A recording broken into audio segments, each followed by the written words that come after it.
කොහොමද මගේ ආදරණීය අම්මලා මම හිතනවා ඔයගොල්ලෝ වගේම චූටි පැටවුනොත් ගොඩක් සතුටින් ඉන්නවා ඇති කියලා. එහා පැත්තේ ගහක් කපන සද්දෙත් එනවා. ඉතින් ඒක එච්චර ගණන් ගන්න එපා.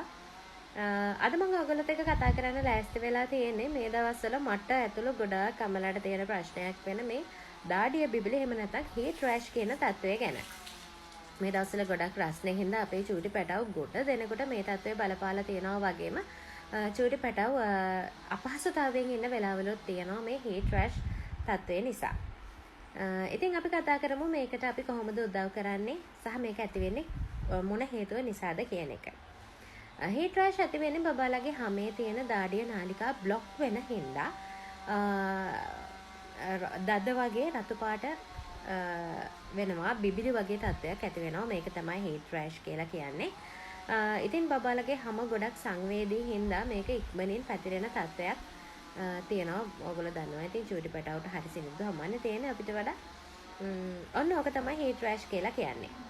ඉතින් මේ හීට් රෑෂ් කියන තත්ත්වයට අපිට උදව් කරන්න කලින් කොහෙද ඇති වෙන්නේ කියලා බලමුකෝ.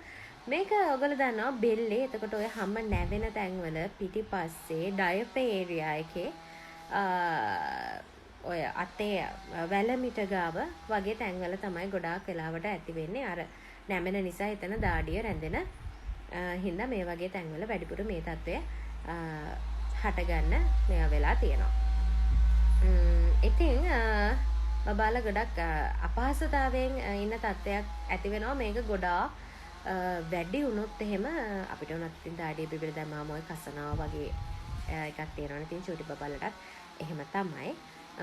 අපිට මේකෙදි කරන්න තියෙන්නේ අපි හැම වෙලේම බබාව ඩ්‍රයි කරලා තියන්න ඕනේ.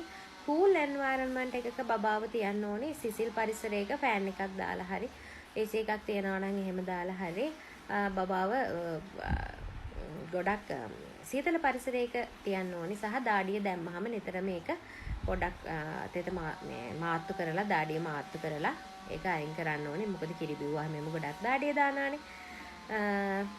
ඊට පස්සේ ගොඩක් ක්‍රීම් ඔයිල්ස් ಜಾති දාන්න එපා. ඒකෙනුත් ඔය දැන් අපි හිතනවානේ මොයිස්චර් කරාම මේක අඩු වෙන තත්ත්වයක් කියලා නෑ. එතකොට තවත් දාඩිය රැඳිලා මේ තත්ත්වය උත්සන්න වෙන්න පුළුවන්. ඉතින් ඒ විදිහට කරන්න. එතකොට බබා ගොඩක් අසනීපෙන් ඉන්නවා නම් අඬනවා නම් ගොඩාක් පැතිරිලා ඔය රතු පාට බිබිලි රතු පාට වෙලා මේ නිකන් සැරව වගේ පිරීලා වගේ ඒ වගේ තත්ත්වයන් තියෙනවා නම් අනිවාර්යෙන් ડોක්ටර් කෙනෙක් බලන්න ඕනේ. මේ රෑෂ් හීට් රෑෂ් එක දවස් කිහිපයක් යනකොට හොඳ තත්ත්වයකට හැරෙනවා. අපි ඒක හරියට කෙයා කරොත් එහෙම. ඉතින් දවස් කිහිපයකින් හොඳ වුණේ නැත්නම් ඔයගලන්ට පුළුවන් ડોක්ටර් කෙනෙක් ආවට ගිහිල්ලා ඒකට සුදුසු ක්‍රීම් එකක් දෙන්න. එතකොට ડોක්ටර්ස්ලා දෙනවා මොනවා හරි ක්‍රීම් જાතියක් ගන්න. ඒක ගෑවට පස්සේ මේ තත්ත්වය අඩු වෙලා යනවා. ඊට පස්සේ ඉතින් අපිට කරන්න තියෙන්නේ චූටි පැටියව දාඩිය දාන්න නැතුව ඉතින් අපිට බලා ගන්න බෑ. ඉතින් දාඩිය ටික තෙත මාත්තු කරලා මේ දාඩිය ටික මාත්තු කරලා බබාව කූල් එන්වයරන්මන්ට් එකක තියලා චූටි පැටියව ඉතින් පරිස්සමෙන් බලා ගන්න ඕනේ. මතක් කරලා කොටන් වලට හුරු ඇඳුම් අඳන්න ගොඩාක් ඇඳුම් අඳලා තියන්නත් එපා.